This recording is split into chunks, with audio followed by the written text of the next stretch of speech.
498 की एफआईआर पे हमने कई सारे वीडियोस देखे हैं, कई सारे जजमेंट्स पढ़े हैं, जहां हमने ये देखा और सुना है कि अगर आपके खिलाफ कोई झूठी एफआईआर दर्ज कराई है आपकी पत्नी ने और आपके या आपके घर वालों के खिलाफ, तो उस एफआईआर को आप हाई कोर्ट जाकर क्वैश करवा सकते हैं। कई सारे वीडियोस देखे हैं, लेकिन अब ट्रेंड और बदला है। हाल ही में 2024 में honourable supreme court of India ने एक ऐसा जजमेंट दिया जहां पे एफआईआर को क्वैश नहीं किया, बल्कि लड़की के घर वालों पर 5 लाख रुपए तक की कॉस्ट लगाई। जी हाँ, हम बात कर रहे हैं Pratik Bansal versus state of Rajasthan की इस लैंडमार्क जजमेंट की। ये जजमेंट आपको आज बताएगा कि कैसे आप अपनी एफआईआर क्वैश करवा सकते हैं। ये जजमेंट ये भी बताएगा आपको कि अगर आपके खिलाफ आपकी वाइफ या उसके घर वालों ने झूठी एफआईआर दर्ज कराई है तो कैसे आप उनके खिलाफ कॉस्ट भी लगवा सकते हैं। Welcome back to channel. मैं हूं आपका अपना वकील दोस्त एडवोकेट नमन मनोहत और आप मेरे साथ देख रहे हैं लीगल शॉर्ट्स, क्योंकि अब बदलाव जरूरी है।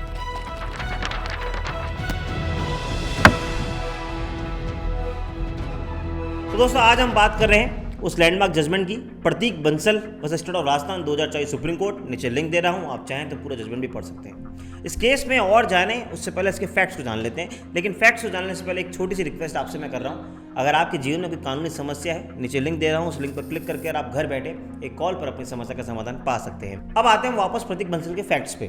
2015 में यहाँ पे हस्बैंड और वाइफ की आपस में शादी होती है। शादी होने के बाद कुछ महीने तो सही चलता है, लेकिन बाद में जब डिस्प्यूट बढ़ते हैं तो वो उनमें आपस में लिटिगेशन शुरू हो जाती है। सबसे पहले 10 अक्टूबर 2015 को लड़की के फादर हिसार हरियाणा में जाके एक एफआईआर दर्ज कराते हैं 498A की, ये कहते हुए कि साहब दहेज मांगा गया और दहेज के नाम पे मेरी बेटी को परेशान किया गया। जब वहाँ हिसार में एफआईआर दर्ज हो जाती है, वो चल रही होती है, उसके ठीक 5 दिन बाद उदयपुर राजस्थान में यानी 15 अक्टूबर 2015 को वही लड़की के फादर एक और एफआईआर दर्ज कराते हैं on the same set of allegation, यानी एकदम सिमिलर बात को लेकर। जब उदयपुर में दर्ज कराते हैं तो वहाँ भी वो इन्वेस्टिगेशन चालू हो जाती है। अब प्रतीक बंसल को जब ये पता लगता है कि मेरे खिलाफ ये जो सेकंड एफआईआर दर्ज हुई है वो सेम सेट ऑफ एलिगेशन पे है, तो वो पहुँचते हैं honourable high court of Rajasthan के पास। वो ये कहते हैं कि जो सेम फैक्ट्स में दो एफआईआर है वो चल नहीं सकती, मेरे खिलाफ इस एफआईआर को क्वैश किया जाना चाहिए। अब ऑनरेबल राजस्थान हाई कोर्ट उस एफआईआर को क्वैश नहीं करती है और इसके पीछे वो 2 रीज़न देती है। एक पहला बड़ा कारण देती है कि ऐसा नहीं है कि उदयपुर में बाद में दर्ज कराई गई जबकि पहले दर्ज कराई गई, और दूसरा, अगर करा भी दी तो उदयपुर पुलिस को ये पता नहीं था कि ये पहले से कोई एफआईआर हिसार में दर्ज है, इसलिए हम आज की तारीख में इस एफआईआर को क्वैश नहीं कर रहे। अब प्रतीक बंसल पहुँचते हैं सुप्रीम कोर्ट उस राजस्थान हाईकोर्ट के ऑर्डर को चैलेंज करते हुए। इसी बीच हम आपको हिसार का बताते हैं कि क्या हुआ होता है। हिसार में जब 498 की एफआईआर दर्ज कराई होती है, जो 10 अक्टूबर 2015 को दर्ज होती है, उस एफआईआर में पुलिस इन्वेस्टिगेशन करती है।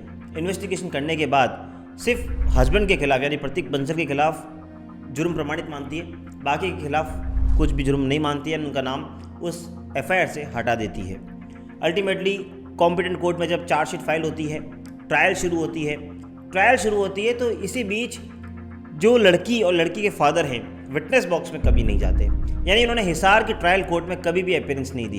और चलते चलते जब ट्रायल आगे बढ़ती है तो अल्टीमेटली हिसार कोर्ट प्रतीक बंसल को 498A के ऑफेंस से एक्विट कर देती है। ये ध्यान रखना ज़रूरी है कि उन्हें हिसार कोर्ट से एक्विटल कर दिया गया था। अब इसी बीच ये मामला सुप्रीम कोर्ट पहुंचता है, जो राजस्थान हाईकोर्ट के ऑर्डर के अगेंस्ट था, क्योंकि उन्होंने उदयपुर की एफआईआर को भी चैलेंज किया था। जब सुप्रीम कोर्ट ये मामला पहुंचता है तो दोनों पक्षों के आर्गुमेंट होते हैं। ऑब्वियस सी बात है कि हस्बैंड साइड से ये आर्गुमेंट होगा कि 2 एफआईआर एक सेट ऑफ एलिगेशन पे दर्ज नहीं हो सकती। सुप्रीम कोर्ट के कई जजमेंट है, जैसे टीटी एंटोनी है। वहीं लड़की के साइड के आर्गुमेंट ये होते हैं कि ये मेरे साथ गलत हुआ है, 498 का ऑफेंस है और ये एफआईआर चल सकती है, और इसलिए राजस्थान हाईकोर्ट का जजमेंट सही है कि एफआईआर को क्वैश उन्होंने नहीं करा। सुप्रीम कोर्ट दोनों की बातों को सुनने के बाद अपने कंक्लूजन पर आती है और यहाँ से 498 पे अपनी बात शुरू करती है। सुप्रीम कोर्ट कहती है कि इससे फिट केस नहीं हो सकता जो ये शो करे कि कैसे इस लॉ के प्रोसेस का अब्यूज़ किया गया है, कैसे एक लड़की जो सिर्फ पुलिस ऑफिसर है उसने अपनी पावर को यूज़ करते हुए उस लड़के के साथ गलत किया है।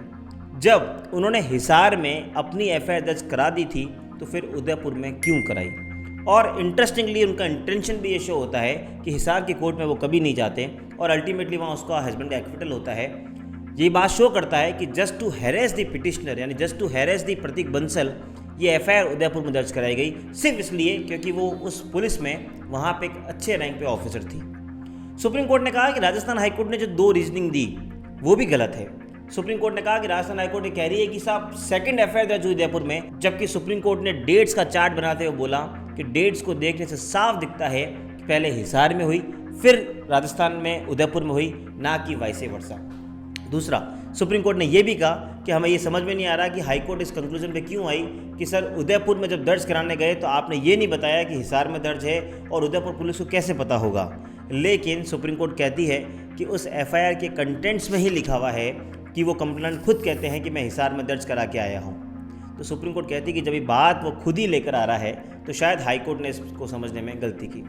Ultimately supreme court of India इस कंक्लूजन पे पहुंचती कि यस, इस एफआईआर को क्वैश किया जाना चाहिए क्योंकि ये रिपीटेड फैक्ट्स पे दर्ज की गई है और ऐसा कोई भी अपराध बनना नहीं पाया जाता।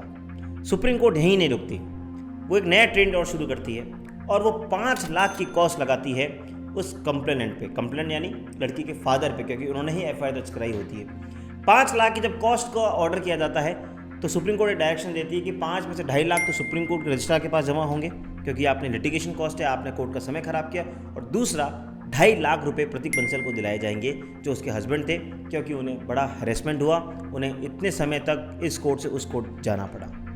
दोस्तों, ये जजमेंट इस बात का प्रमाण है कि कैसे 498A आजकल एक लीगल टेररिज्म का टूल बन गया है। मुझे उम्मीद है कि आपको ये वीडियो देख के आप जागरूक हुए होंगे। अगर आपको लगता है कि आपके खिलाफ आपकी वाइफ या उसके घर वालों ने इस तरह की झूठी एफआईआर दर्ज कराई है या दो एफआईआर दर्ज करा रहे हैं, इस जजमेंट का प्रिंट आउट लेके सबमिट करिए अपनी कोर्ट में। मुझे पूरी उम्मीद है आपको रिलीफ मिलेगा। अगर आपको एफआईआर क्वैश करानी तो आपको अपने हाई कोर्ट में 4 CRPC की पिटीशन डालनी पड़ेगी। मैंने 498 पे बहुत सारे वीडियोस बनाए हैं, उसके नीचे भी लिंक दे रहा हूँ, आप चाहे तो वो भी देख सकते हैं। ऐसा कंटेंट पसंद आ रहा है तो प्लीज़ सब्सक्राइब द चैनल ताकि आपको घर बैठे ऐसे इन्फॉर्मेटिव वीडियोस मिलते रहें। उम्मीद है कि आपको ये वीडियो पसंद आएंगे और इसी तरह आप हमें अपना प्यार दिखाते रहेंगे। मिलेंगे अगली बार इसी तरह की वीडियो के साथ, तब तक के लिए जय हिंद, जय भारत।